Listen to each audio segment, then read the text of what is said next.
Hoy los quiero acompañar a leer el icono de la Virgen de la Ternura o la Virgen Eleusa o la Madre de Dios Eleusa.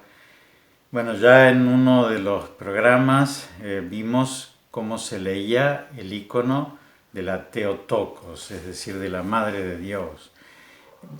Ese icono original va a tener distintas versiones diferente de lo que pasa entre nosotros los cristianos de Occidente, que más bien cuando decimos la Virgen de Luján o la Virgen de Lourdes o la Virgen del Carmen, nos referimos a advocaciones que tienen que ver con hechos históricos, ya sean milagros, apariciones o devociones propias de un lugar. En cambio, en Oriente, cuando nosotros decimos la Virgen de la Ternura o la Virgen Odigitria que indica el camino o la Virgen de la Deesis que está intercediendo por nosotros, en realidad nos referimos a cosas que creemos, eh, aspectos que nosotros vemos en la Madre de Dios que queremos señalar. Bueno, entonces no es que hay una Virgen de la Ternura, todos en general conocemos la Virgen de Vladimir, patrona de Rusia, muy devota, de una gran devoción en Rusia. Es una de las vírgenes de la ternura. En realidad, lo que define a este tipo de ícono de la Madre de Dios es el que haya una comunión perfecta entre el rostro de Jesús y el rostro de María, de tal manera que los cachetes de los dos están juntándose en un signo de ternura, de comunión, de que es entrañable el uno al otro, y eso es lo que se llama eleusa. Eleusa sería ternura, misericordia. ¿Vieron cuando nosotros decimos Kyrie eleison? Señor, ten piedad, ten misericordia, ten ternura, ten compasión de nosotros. Queremos decir con ese eleison en griego. Y de ahí viene Eloísa, por ejemplo, también el nombre que tienen tantas mujeres.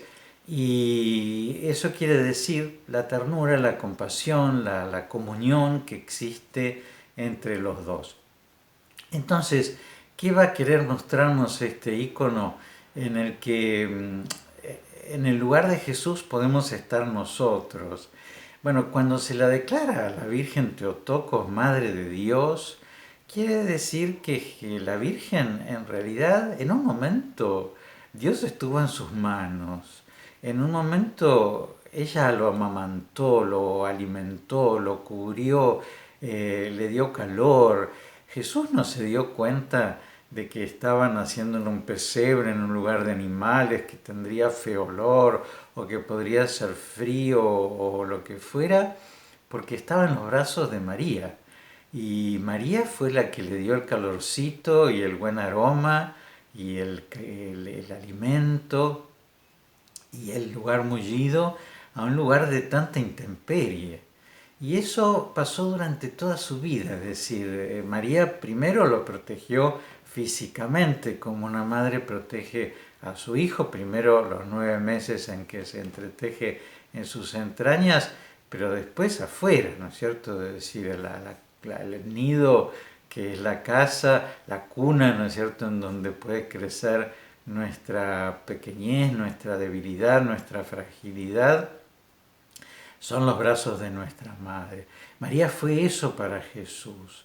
Pero una vez que Jesús creció y que evidentemente ya pudo sostenerse con sus propios recaudos y posiblemente haya muerto San José cuando Jesús llegó a esa edad y la Virgen quedó viuda y entonces como toda mujer de su tiempo dependía de un varón, primero de su padre, después de su esposo, después de su hijo varón.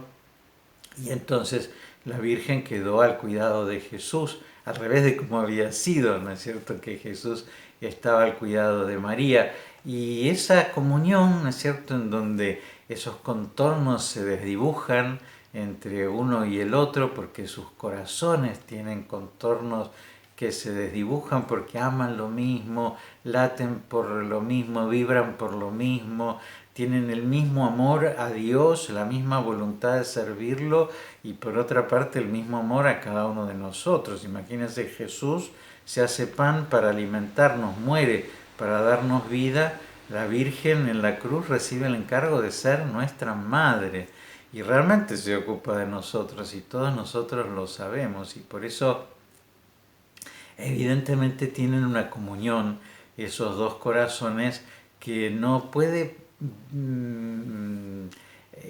parecerse a la comunión que pueda haber entre cualquier otro santo y Jesús. No, es decir, la comunión que existe entre el corazón de la Virgen y el de Jesús es única.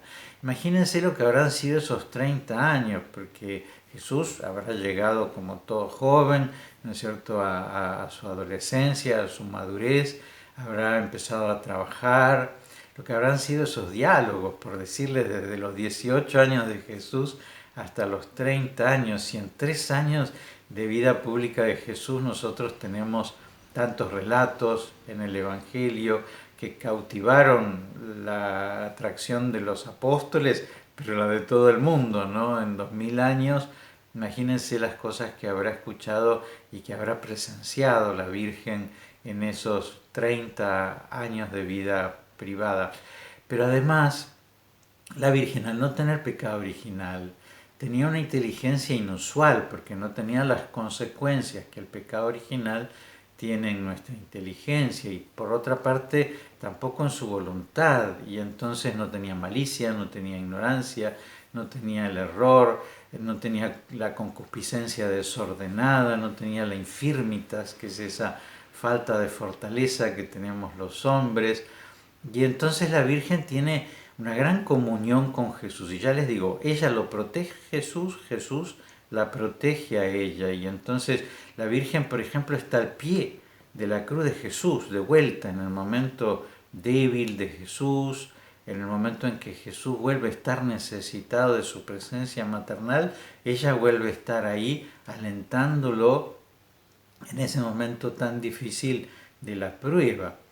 Y por eso hay otro icono que me gusta mucho, que es cuando la Virgen llega al cielo, ¿no? Y ese abrazo en cuerpo y alma de la Virgen después de su asunción, cuando Jesús vuelve a poner su cachete al lado de la mejilla de la Virgen, ¿no? Y vuelven a abrazarse y a fundirse en ese encuentro, ¿no?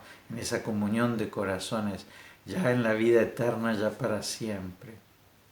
Bueno, en este icono de la ternura, ya les digo, hay una tipología muy particular que es la Virgen de Vladimir, que es una imagen bizantina hecha en Constantinopla que fue llevada después a Kiev, de ahí a la ciudad de Vladimir y de ahí a Moscú, en donde estuvo en la Catedral de la Asunción, en el Kremlin, hasta 1930, en que después de la Revolución Rusa es llevado a la Galería Tretriakov, que es hasta donde hoy está. Y como hay tanta devoción a esa imagen de la Virgen y está en un lugar de cuadros y entonces eso parece como una falta de respeto, bueno, ya hace unos años cuando comenzó esta perestroika, ¿no es cierto?, este reconocimiento por parte del régimen ruso de otros valores, ¿no es cierto?, fuera de los que ofrecía la doctrina comunista, se trasladó esta imagen a una iglesia que está dentro del complejo de la Galería de Arte, que es la iglesia de San Nicolás.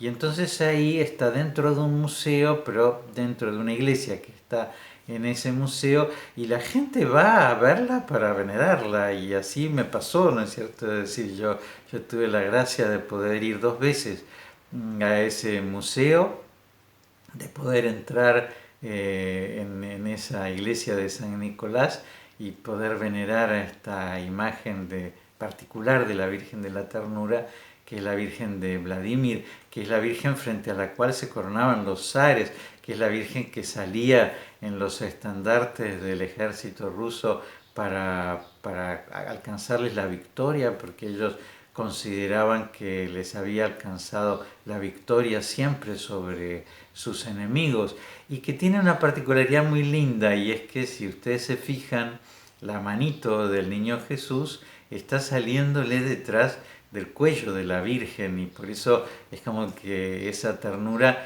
está como subrayada, no solamente por ese encuentro de las dos mejillas, sino también por ese abrazo que está haciéndole Jesús. Bueno, la Virgen de la Ternura, el lugar de Jesús lo ocupamos nosotros. Es decir, cuando nosotros la miramos y ella nos está mirando, en general nos mira a nosotros, en algunas imágenes lo mira a Jesús, pero en general nos está mirando a nosotros con uno de los ojos, que es para que encontremos un encuentro con esa circularidad que tiene ese ojo. Entonces lo que tenemos que hacer es ponernos en el lugar de ese niñito Jesús, que somos nosotros, porque la Virgen entiende perfectamente el Evangelio. Vieron que Jesús dice: tuve hambre y me diste de comer, tuve sed y me diste de beber, estuve desnudo y me vestiste. Bueno, es decir, la Virgen lo entiende que nosotros somos Jesús, y que esa fragilidad que nosotros tenemos es la fragilidad que ella cuidó en Jesús, acompañó en Jesús. Y entonces, si amamantó a Jesús, también lo hace con nosotros. Si estuvo al pie de la cruz de Jesús, también va a estar al pie de la cruz nuestra. Y por eso esa comunión de corazones que existió entre Jesús y María también tiene que existir entre nuestro corazón y el corazón inmaculado de la Virgen.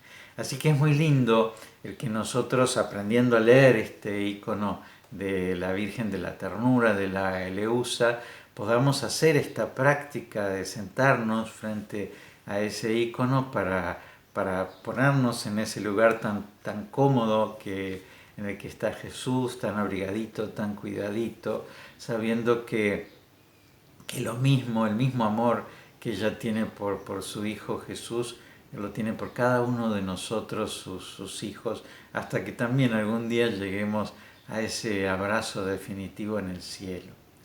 Porque esa es nuestra mayor seguridad, ¿no es cierto? Que siendo que ella reina en el cielo y nos ama tanto, de alguna manera se la va a arreglar para que también nosotros lleguemos a ese encuentro. Bueno, les doy la bendición, que Dios los bendiga y los proteja, en el nombre del Padre y del Hijo y del Espíritu Santo.